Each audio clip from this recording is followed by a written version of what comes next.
Anything that is happening with you is always good. ये अभिगम अगर आप रखेंगे ना तो उस गंभीर परिस्थिति में से जल्दी बाहर आ जाएंगे। उस विकट संजोग में से आपको कुछ अच्छा रास्ता मिल जाएगा। वो प्रतिकूल परिस्थिति में आपके मन में अच्छे विचार आएंगे। बेसिकली तो वो चाहिए ना, मुझे क्यों ऐसा हुआ, ये नहीं होना था, मैंने तो अच्छा ही किया था, फिर भी ये परिस्थिति कैसे खड़ी हुई, मुझे तो उसको मदद करने की इच्छा थी लेकिन उसने ये मुझे ये किया। रोते रोते तो सब जीते हैं। आपके जीवन में जो गंभीर परिस्थिति, विकट प्रतिकूल परिस्थिति है वो नहीं आनी थी, बराबर, लेकिन अब आ गई। अब क्या करोगे बोलो? रोना है या हंसना है? Choice is yours. That is called towards better living. बैठ जाना है या चलते रहना है? Choice is yours. डिप्रेशन में चले जाना है या बड़े उत्साह से और आगे काम करना है? Choice is yours. परिस्थिति तो आएगी, नेगेटिविटी आएगी, failures, setbacks are part of life. Everybody has to go through it, nobody is an exception. लेकिन वहां से आप कितने जल्दी बाहर आ सकते हो, उस वक्त आपने अपने आप को, अपने परिवार को, अपने व्यवसाय को किस अच्छी तरह से संभाला। That makes you a perfect human being. That is better living. तो इस विचार से महापुरुष जीते हैं। मैंने 1000 से ज्यादा जीवन चरित्र पढ़े हैं, from Abraham Lincoln to George Washington to Winston Churchill to Nelson Mandela to Sachin Tendulkar. 1000 जीवन चरित्र के सारांश रूप एक वाक्य अगर आपको कहना है तो मैं ये कहूंगा कि ये लोगों के जीवन में भी प्रतिकूल परिस्थिति, जिस परिस्थिति को अगर वही सत्य स्वरूप में वे स्वीकार ले तो तुरंत डिप्रेशन में चले जाते, लेकिन इन लोगों ने ये नहीं किया। Come what may, when the sun rises I will run. जब सूर्योदय होगा तब मैं दौड़ना चालू कर दूंगा। तो दैट इज ह्यूमन लिविंग। हमारे गुरु प्रमुख स्वामी महाराज के बारे में आपको कुछ ये बात करनी है इस विषय पे। आप सबने प्रमुख स्वामी महाराज का नाम सुना होगा या उनके दर्शन किए होंगे। Just raise your hands if you met Pramukh Swami और हैड हिज पर्सनल दर्शन। सभी ने। बहुत बड़े महापुरुष इस पृथ्वी पे हो गए। अभी पिछले साल ही वे स्वधाम पधारे एट द एज ऑफ 95। मैं सिर्फ 2 वाक्य में उनके स्टैटिस्टिक्स, उनके जीवन में उनके कई स्टैटिस्टिक्स कहना चाहूंगा। He was a one man army, he was a one man organisation. और जिन्होंने हमारी ये बीएपीएस संस्था खड़ी की, आपने अडाजन में हमारा कैंपस देखा होगा, मंदिर देखा होगा, पीछे हमारी बड़ी हॉस्पिटल है, बाजू में हमारी बड़ी हॉस्टल है, देखा होगा। ऐसे छोटे मोटे 1500 कैंपस प्रमुख स्वामी महाराज ने स्वयं खड़े किए और सफल संचालन किया। One man organisation. 1500 such campuses हैं, उसमें 150 से भी ज्यादा हॉस्पिटल, हॉस्टल, स्कूल्स और कॉलेजेस। प्रमुख स्वामी महाराज अपने जीवन में दुनिया के 60 देशों में 18,000 गांव में व्यक्तिगत गए। जो कम्युनिटी आउटरीच आप बोलते हो, जनसंपर्क बोलते हो, रूरल एरियाज में काम जाके वहां प्रोजेक्ट करना बोलते हो।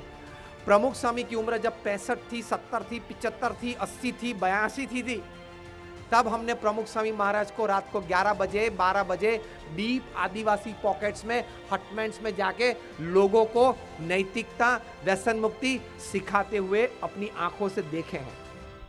क्या पुरुषार्थ! जिस पुरुषार्थ से पैसे मिलती है वो पुरुषार्थ करने का तो सुबह से आनंद आता है। धंधा अच्छा चलता है इसलिए एनजीओ में आनंद आता है। फुल टाइम एनजीओ में रहना वो एक अलग बात है, वो हमको पूछना वो क्या है। Is a different life. दिन में 8-10 घंटा पैसे का व्यवहार चलता है, लोग मिलते हैं, मान देते हैं, इसलिए शाम को जरा 1 घंटा सेवा करना मजा आता है। पूरे दिन अगर सेवा की बात आ गई तो वो एक अलग जीवन है। प्रमुख स्वामी महाराज ने फुल टाइम जॉब ये की। ही lived 80 years of public life. अपने हाथों से 7.5 लाख पत्रों पढ़ के उत्तर दिए हैं उन्होंने। at an unbelievable average of answering 70 letters a day for 45 years without a Sunday. आप कल सुबह ऑफिस जाएंगे, मेल बॉक्स खोलेंगे और 10-15 मेल आप देखेंगे तो पहला विचार यह है कि माय गॉड, लंच का समय पूरा हो गया। 70 लेटर्स, लोग प्रश्न पूछते थे, डिसीजंस मांगते थे, घर चेंज करके सूरत से बड़ौदा जाओ या नहीं, लड़की को अमेरिका के शादी के लिए भेजूं कि नहीं, ये फ्रेंड के साथ ये बिजनेस चालू करना है इसलिए नौकरी छोड़नी पड़ेगी तो नौकरी में छोड़ दूं या नहीं। जो डिसीजन हम लोग यहाँ बैठे अपने जीवन में 5-6 अगत्य के डिसीजंस होते हैं, इस प्रकार के रोज 70 decisions by letters, 25 decisions by phone calls and 500 decisions by personal meeting Pramukh Swami used to give for 45 years. कितनी बड़ी जिम्मेदारी। जैसे हम आपके कार्यक्रम में आए, किसी के ऑफिस घर जाते थे, 3.5 लाख से ज्यादा होम ऑफिसेस, फैक्ट्रीज व्यक्तिगत गए और हमारे जैसे 1100 संतों को दीक्षा दी प्रमुख स्वामी महाराज ने। उनमें से 750 से भी ज्यादा संत doctors, engineers, chartered accountants, graduates, post graduates हैं। हमारे 150 से भी ज्यादा संत born American and British citizen हैं और 50 से भी ज्यादा संत स्टैनफोर्ड, हार्वर्ड, कार्नेगी मेलन में पढ़े हुए हैं। हमारे कई संत हैं वो $1 लाख, $1.5 लाख, $2 लाख की तनख्वाह छोड़ के साधु हुए हैं। और हमारे यहाँ 21 साल पूर्ण हो उसके बाद ही दीक्षा मिलती है और दीक्षा के वक्त परमिशन फॉर्म फादर और मदर दोनों साइन करते हैं, उसी वक्त उसके बाद ही मिलती है।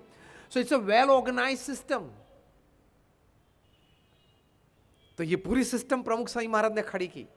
आपने गांधीनगर या दिल्ली में अक्षरधाम देखा होगा, दिल्ली का देखा है मोस्ट ऑफ यू। उससे भी 2 गुना बड़ा अभी अमेरिका में बन रहा है, जो 2020 में लाभ पांचम के दिन सुबह हम उद्घाटित करेंगे। What is Mecca to Muslims and what is Rome to Catholics would be Akshardham America for Hindus. ऐसा कार्य प्रमुख स्वामी ने किया, लेकिन आज इस प्रवचन में, इस प्रसंग पे उनके जीवन के थोड़े एटीट्यूड्स हमें सीखना है। इसलिए मैंने थोड़ा बैकग्राउंड उनका कहा। उनके जीवन के थोड़े अभिगम बहुत अच्छे हैं जिससे हम बहुत सुखी रह सकते हैं और हमारा जीवन उन्नत बन सकता है। प्रमुख स्वामी महाराज फार्गो गाड़ी में ट्रैवल करते थे 70s में। 3 एक्सीडेंट हुए एक साल में। किसी ने कहा कि ये it is a bad omen, ये गाड़ी निकाल देनी चाहिए, ये अब शुकनियाल है। प्रमुख स्वामी ने कहा ये बहुत शुकनियावान है। शुकनियाल है क्योंकि 3 एक्सीडेंट हुए लेकिन कोई मरा तो नहीं। अभिगम। प्रमुख स्वामी महाराज न्यूयॉर्क में थे, एक छोटे से रूम में बैठे थे। किसी ने कहा कि स्वामी ये रूम बहुत छोटा है। प्रमुख स्वामी ने कहा छोटा अच्छा का पावर कम बिगड़ता है। 1 वीक के बाद वे टोरंटो थे कनाडा में, रूम बड़ी थी। किसी ने कहा कि स्वामी ये बड़े रूम अच्छे होते हैं, बड़े रूम चाहिए। प्रमुख स्वामी ने कहा बड़े रूम अच्छे होते हैं, ज्यादा लोग साथ में बैठ सकते। Flexibility to change.